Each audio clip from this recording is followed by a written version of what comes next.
So you guys probably know how I feel about the Ballon d'Or Féminin. I keep being proven right when the rankings come out. 9 out of the 10 players in the top 10 either play for England or Spain. So we really need to go over some of these rankings because, oh my god. Some of these voters only watch the Euros, and that's abundantly clear. It's not all doom and gloom though. A lot of new trophies were added this year for the women's game to match the men, so we will go over those results at the end.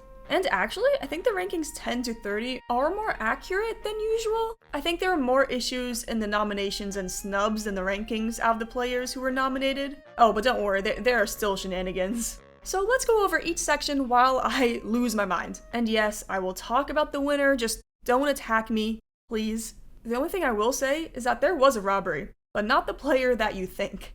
Let's start with the bottom 5, 30 through 26. Against all odds, we're actually going to start off pretty well. I would say it's accurate in terms of who is nominated. I said in my previous video that I didn't think Catley should be nominated over the likes of Paredes, Natalie Bjorn, or Ona Batye. So it makes sense to see that she is near the bottom. I think 27 is good for Clara Matteo. I mean, it's just good to see her getting recognition in the first place. I was just happy to see her nominated.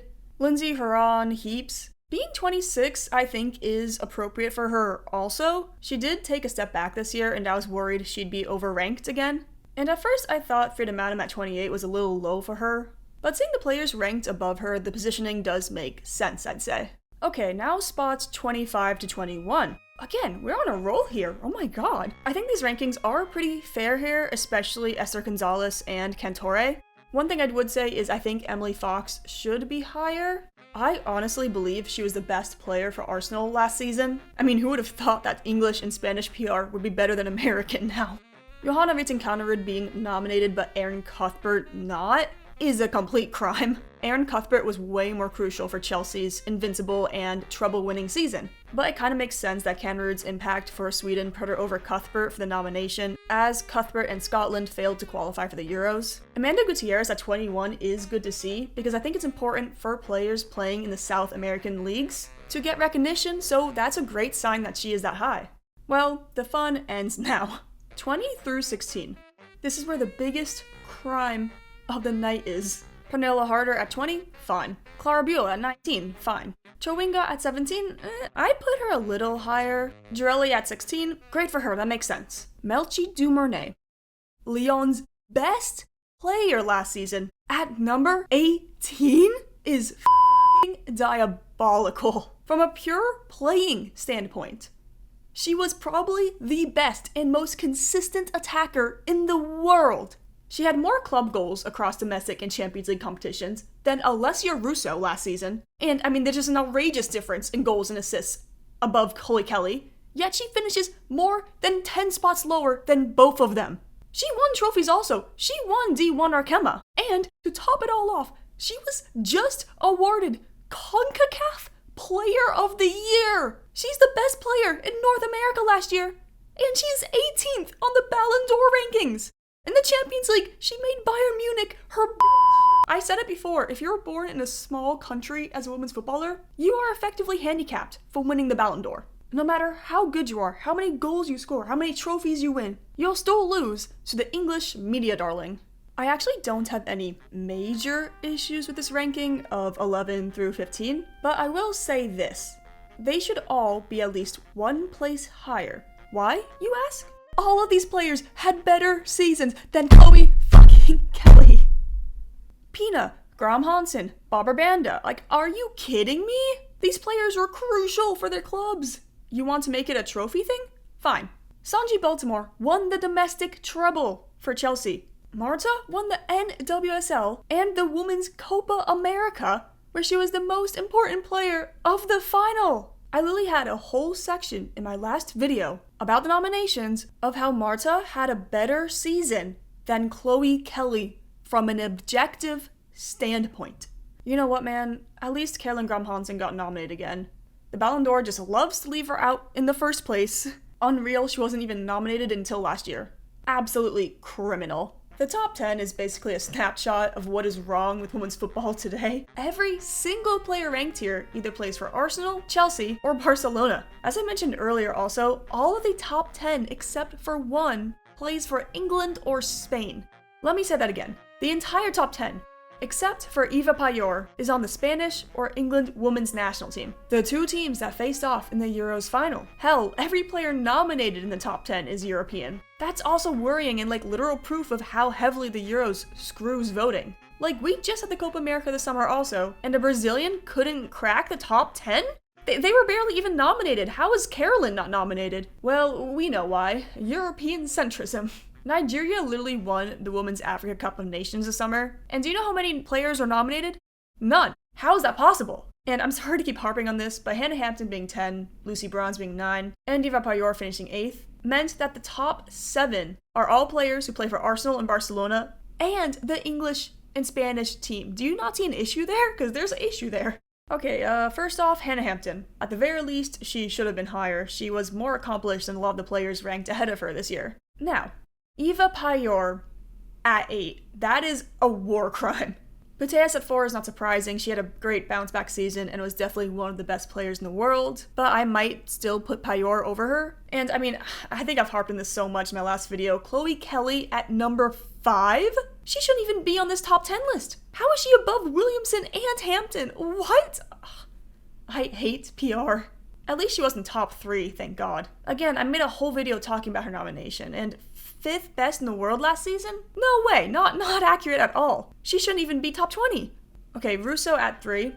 I want to say this very carefully, because I rate her very highly. I love her as a footballer, but I don't think she was consistent enough last year to get higher than this 3rd place position in the rankings, despite what apparently everybody in the media is saying. Like, if you want a striker with only 12 league goals who won no domestic trophies to win the Ballon d'Or, like, be serious? She wasn't the best player, let alone striker, in the Women's Super League last season. She wasn't the best player in the Champions League, and she wasn't the best player in the Euros. This is an individual award. Winning the Champions League doesn't override the rest of your club season. And Arsenal did win the Champions League with her, but the rest of the season was heinous. They crashed out of the FA Cup to Liverpool in the quarterfinals. I mean, you can't just not compete for any of the 3 domestic trophies, then expect a player to win the Ballon d'Or, the award that goes to the best player of the year. So that left us with Aitana and Mariona Caldentey as our top 2 finalists. 2 Spanish players that got their team to the Euros final. One of them won the Champions League and the other lost. Aitana had a better output during the Euros, I believe. Meanwhile, Caldentey just changed Arsenal. Her impact was immense. And as all of you know, Aitana Bonmatí won. I don't actually think it's necessarily wrong. I would have liked to see a little more nuance in the decisions, if that makes sense. She does have a lot of PR behind her. What I will say though, I think Bonmatí won the Ballon d'Or in the Euro semi-final with that goal against Germany, where she just knew Anne-Katrin Berger would be out of position.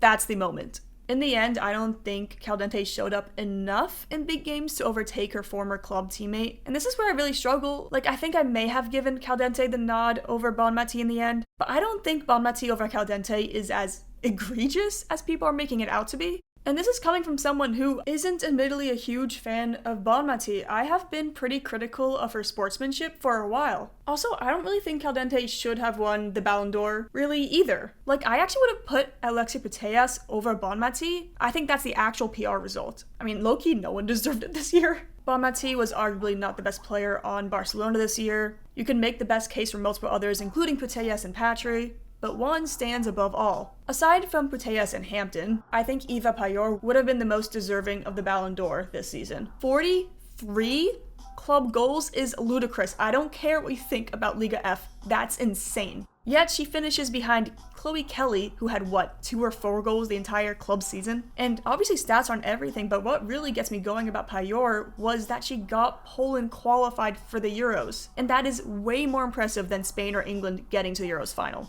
In the end, she was my winner because of what she did for Poland. That's the real robbery and evidence of it being a PR award. Now to the other women's trophies presented, starting with the Women's Kopa, aka Young Player of the Year, Barcelona's Vicky Lopez. I think she was always the clear frontrunner despite good competition for the debut year of the award. She was a really important rotational player for Barcelona and Spain this year. When Bonmatí had that crazy illness right before the Euros started, she stepped up. She is truly going to be special. Now for the Yashin trophy, the best goalkeeper in the world. Another debutante trophy for the women's game. I cannot believe it took this long to get it. Donnarumma won it for the men's side and... Hannah Hampton. No way. Mary Earps giving the trophy to the player that made her retire, please. No surprise, Hannah Hampton was by far the best keeper this year. She was crucial in winning the domestic treble for Chelsea, and maybe even more crucial in winning the Euros for England. Low-key, my Ballon d'Or winner. But, you know, they never give it to a goalkeeper, unfortunately. Moving on to the Johan Cruyff Trophy, Women's Football Coach of the Year. Savina Rigman. Honestly, I think it should have gone to Justin Madugu. I really liked her speech though. Another new addition in the women's trophies this year was the Gerd Müller Trophy, which is quite literally the best striker or goal scorer, and of course it was going to be Ewa Pajor to win this. Maybe some consolation for not winning the Ballon d'Or? I'm scared to ask, but what did you guys think about the Ballon d'Or this year? Please comment with logic and not emotions, I'm scared. Anyways, free Melchie Dumornay. I hope you liked this video, please like if you did, and I hope to see you soon.